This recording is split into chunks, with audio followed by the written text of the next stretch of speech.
All right, good morning, everybody. Welcome to week 12 of our social psych class.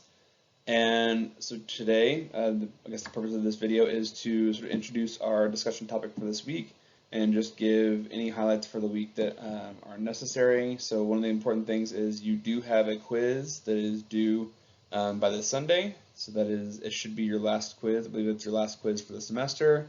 And you turned in your Katrina paper yesterday. I believe I saw it. I believe everybody actually turned that in, so I think you did a fantastic job with that. Several of you had some questions sort of as you were writing the paper, and hopefully you found that it was I was very quick with, hopefully I was quick enough for responding to emails. I try to be as quick as possible because I know that whenever you're writing papers and whatnot, it can be very sort of anxiety-inducing to not have sort of immediate responses or immediate feedback. So I try to be as immediate as I can be. Other than that, we will go ahead and jump right on into Milgram's obedience study. And so essentially what I want to do is sort of a similar format to last week. I included a paper in Canvas that I want you to read. It is published in 1964.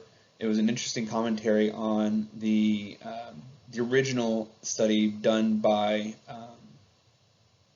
Milgram, and I think it's interesting to highlight that in a lot of ways, sometimes in psychology or in sciences in general, we just sort of accept that certain things were acceptable back then, right? So the paper that I submitted from Baumrind was essentially looking at the different aspects of the Milgram publication and the ethical implications of that publication, right? And so I don't know if you were if you were similar to me, but to be perfectly honest, I did not read the Milgram study. How many years it was when it took sort of intro to psych, but I was not one of those students that was so fascinated with the studies that were in my Intro to Psych book that I went out and found the studies and read them. So, to be perfectly honest, I had never really read the original text of the Milgram study until today, not today, but until now. And then I read this, and it is shocking, right? It is very, very shocking to see just the ethical dilemmas that the researchers didn't really seem to place all that much importance on. And again, we in the sciences, or we in the social sciences even, tend to sort of have this mentality of, well, that was okay in the 60s, that was okay in the 50s, back in the day before IRB.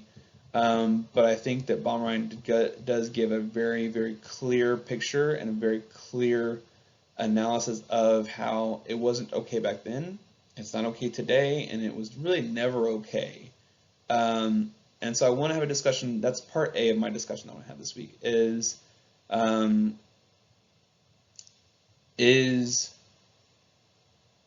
want you to sort of evaluate your own ethical dilemmas that you have while you're reading. And you don't even necessarily need to read the Milgram study. There's a lot of quotes from the Milgram study in the Baumrind paper. But as you read these, just think about sort of the ethical dilemmas that you and your opinions on those ethical dilemmas, right? So as you read the fact that a participant had seizure convulsions so severe that they had to discontinue the study. When you found that a majority of participants had some level of nervous laughter that came across as bizarre, just sort of these contexts that are very, very concerning, and sort of what are your ethical thoughts as far as that's concerned? And obviously, most of you are going to sort of be on the side of this is a problem, but then also I want you to get a step further and imagine that you're in a situation that is what you're being asked to do, and what is the follow-up to that, right? So what is, at some point, you as a subject would do this particular study, and then you leave the room, and they're going to have some debrief session where they try to make you feel better about what just happened in that room. And then, and just discuss how you would interpret that situation. If you, as an individual, as you, student A or B, walked in that room and you had to sort of face that dilemma of, I have just shown that I'm willing to kill a man or kill a woman, then, what does that do to me psychologically, and how does that impact me psychologically? And just discussing sort of the different dilemmas that I guess Milgram is facing. And obviously this study probably, well,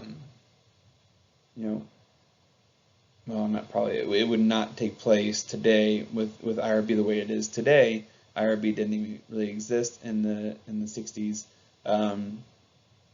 but just understanding, I want to have a discussion of the ethical dilemmas that are being faced with sort of old, not even just necessarily the Milgram study, but also just older research in general that has, there is some level of scientific benefit from the Milgram study, right? And so that this study has been linked to the Holocaust research considerably, quite a bit, because of the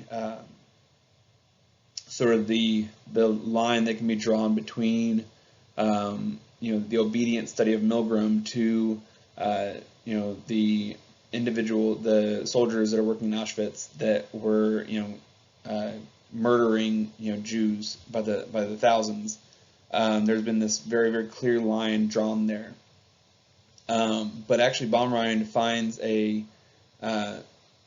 presents an interesting dilemma with that reasoning, right? Where a soldier in Auschwitz that is being told by their superior officer to murder these individuals. Yes, that is awful, but there is sort of this expectation whenever we're in a scientific setting, whenever we're in a lab, whenever I am a subject and a participant in a study, that the person in the white lab coat has my best interest in mind. She actually makes the argument to a certain extent that the ethics of a commanding officer in Auschwitz is probably less of a minefield than the ethics of the individual, of the researcher of Milgram, whenever he's doing that study, because of the fact that the individual holding the gun or holding the gas can or whatever it might be that is killing Jews, while that is absolutely terrible, and I'm not trying to excuse that whatsoever, that individual believes that their commanding officer wants the best for them, has the best intention for them, right? Where if you were in the Milgram study, you found out very, very quickly that actually the entire purpose of this study was to point out how humans are very, very easily motivated to potentially kill somebody. So that's part A of the discussion that I'm going to have this week. And then part B essentially would be, I want you to go out there and find a replication. So I actually enjoyed reading some of the replications from the bystander studies from last week. And so I want you to go out and find a replication of the Milgram study. I was looking through Google Scholar this morning. There's a lot of stuff out there, right? So just go out there and find stuff. I'm not worried about if you find identical studies to your peers or whatever it might be. Just go out there and find something you find interesting and discuss that. All right. So this morning, whenever I was searching through Google Scholar, I found articles that were essentially making the argument that they were replicating Milgram in a way that it worked, and proved that Milgram was appropriately enacted, was sort of not appropriately enacted, but was his conclusions. There is some validity to his conclusions. And then I found articles that said that, this whole Milgram obedience arena is flawed and is troubled and needs to essentially go away. So I think that what I want you to do is I want you to go find a replication study, present that to your peers, and have the discussion about that. All right. If you have any questions for me, any concerns, complaints, whatever it might be, please let me know. You know my email address at this point. Otherwise, I hope everybody has a great week, and do not forget to complete the quiz. All right. Bye, everybody.